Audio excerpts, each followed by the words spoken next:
oh my God, this was a horrible tenant.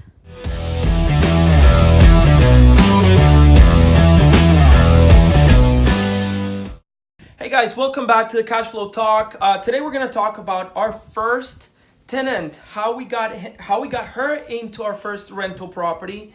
It was a nightmare. We learned a lot. The good thing is, it was so bad that everything else after that was Amazing. I'm not gonna say amazing. I'm gonna say it was better. All right. So the first tenant, we work with the low-income properties, and the first property that we purchased is a rental property in Deerfield Beach, Florida.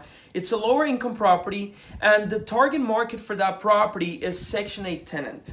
Yes. So Section 8 tenant, Section 8 it's a government program that helps tenants that have many kids, maybe they have disabilities, that don't have income, help them pay for their roof. Yeah, it's a great program to be part of as an investor and also as a tenant, because the government plays a role in both sides. As an investor, you're able to receive your monthly payments every month without fault. They'll come in the same time every month, and you know it's coming as long as you're being a great landlord. And the tenant side, they get help from the government if they cannot afford a rent. And this is usually for families that are very large, and moms or parents that are disabled, or moms that cannot go to work because they can't pay for daycare. So it's a great program. The concept of the program is amazing.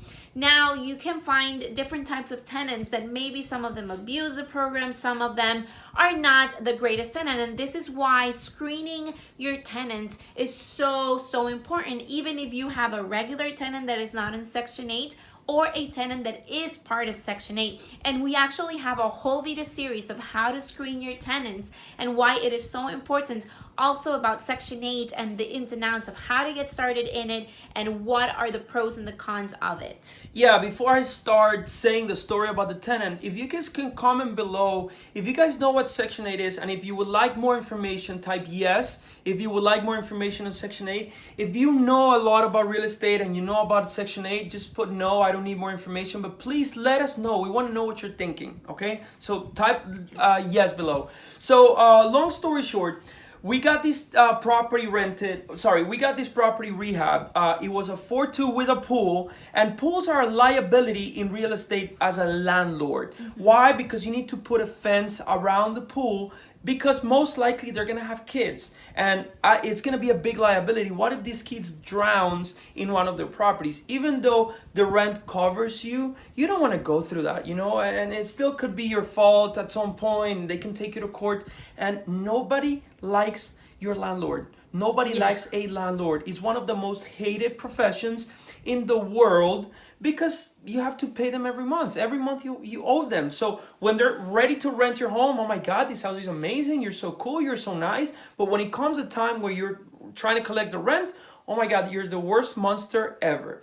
So what happened with this tenant? She was qualified for $2,000. It was a big 4-bedroom, 2-bath. And all the other potential tenants were qualified for $1,800 to $1,900. So I said, whoa, it's $100, $150 more every single month. Throughout the year, it's going to be like $1,200, $1,500 more a month.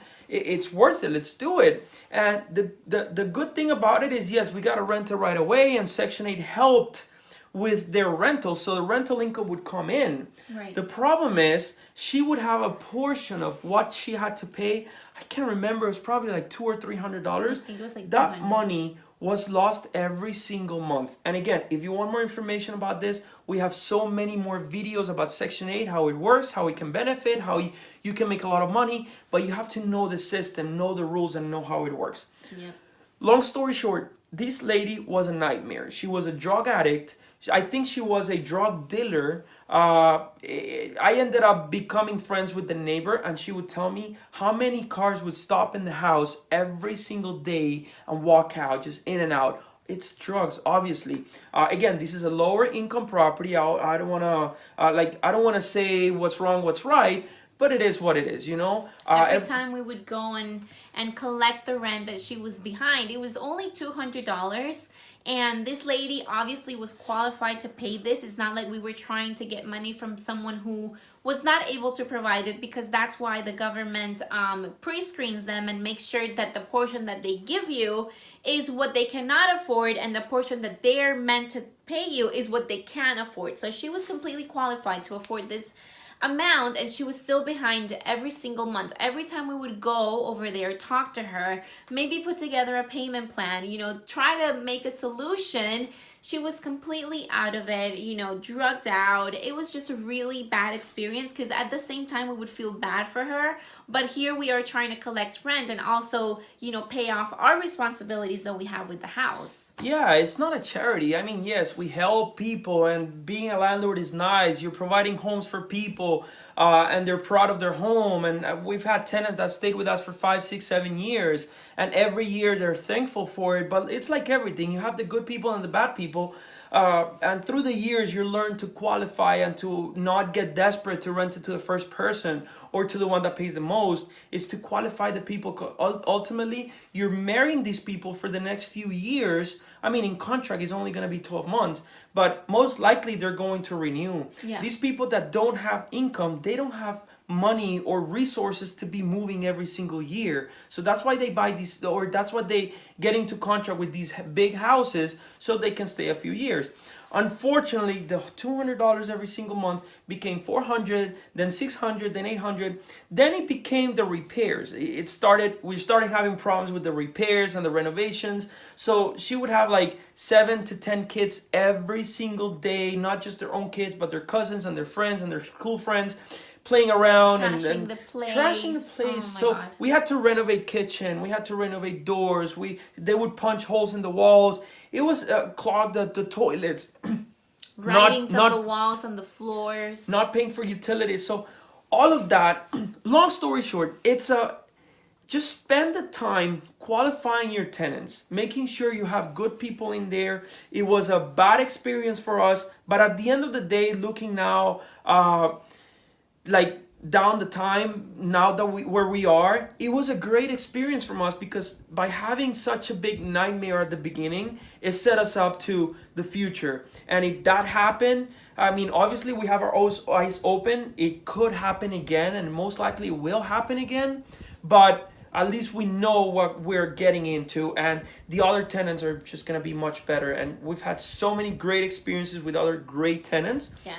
But we just wanted to share bad experiences, because many YouTubers and bloggers and people and coaches, they also show, like, oh my God, All they the just glory. show the good.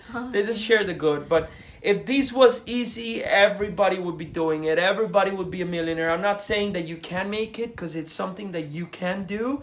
But you just got to do the work, go through it, and pass these hard experiences, and just... And it's very important not to take these things personally, because at the end, it is a house, and it is her decision to see how she wants to perform with her lease. She has a contract. She accepted it at the beginning. She said she gave us her word that she was going to be able to comply. And when she didn't, we worked with her throughout the whole thing. And whatever was said, whatever was done, we understand it's not personal. Everybody's trying to do the best that they can with what they know and with what they have in the circumstances that they're in. And so simply move on, move forward, go into eviction or whatever the next step is, and make sure you take that lesson, learn from it, and then go on to the next thing. Just don't take it personal. Don't make a huge thing about it. Move on, because this business is quick, and success follows quickness. So just be quick and get on to the next thing. Absolutely. But at the end of the day, we ended up evicting her. She ended up losing her voucher. She ended up losing her program.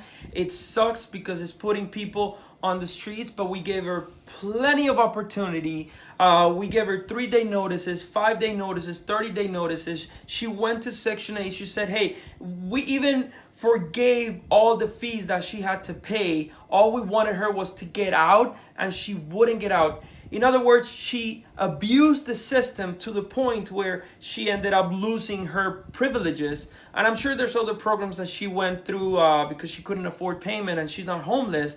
But but it is what it is. So just learn from this. And again, if you like what you heard and if you want more information about the rentals, make sure you check out the other videos that we did, the video series that we did on Section 8, and make sure you go to our website, cashflowpropertiesacademy.com, where you can learn how to wholesale flips, do flips, and get rental properties. All right? Yeah, that's it for today, I think, and we'll see you guys in the next video. Make sure you subscribe, follow us, and go on to our website.